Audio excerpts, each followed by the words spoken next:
But is your thinking real?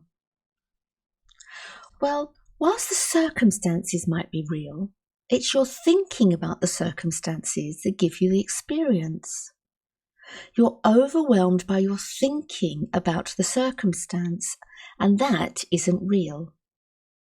For example, have you ever had an argument with someone in your head?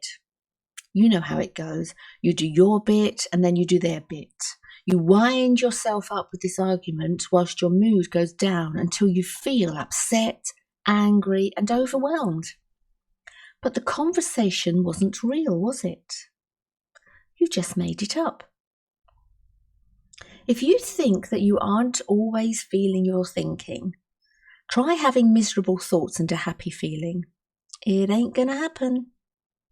Just like every other feeling, it looks as if overwhelm is coming from our circumstances. But I'm going to repeat again and again that overwhelm is always coming from our thinking about the circumstance. Because, you may wake up at 5 o'clock in the morning one day and think about something that's going to happen that day, or the next day, or even the next week. But it isn't happening now, is it? It's not happening when you open your eyes at 5 a.m. The feeling isn't coming from the circumstance, but it's coming from you thinking about the circumstance. Overwhelm comes from a state of mind.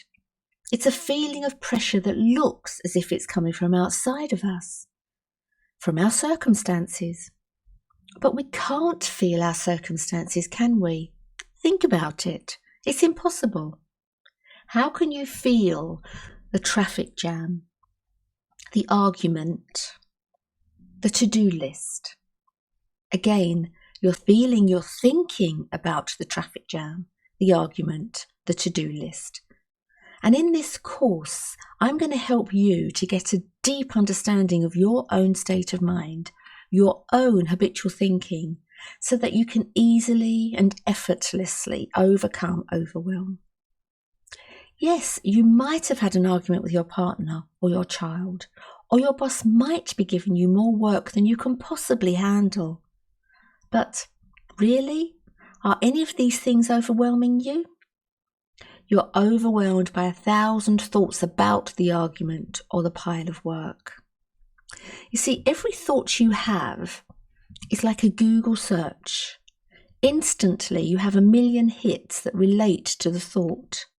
So when you think about the argument, without realizing, you think about every other argument that you've ever had with your partner, and all the old grievances and aggravations are stirred up until you have a head full of angry, upset thoughts. And that feels overwhelming. But think of a snow globe. Hundreds of thousands of thoughts swirling around when you're shook up and no room for clarity, for clear thinking. But what happens when you let the snow globe settle? Then there's clear space, room for new, fresh thought. When you feel overwhelmed and you don't recognize where the feeling is coming from, it's understandable that you attach the feeling to a circumstance. It makes sense in the moment.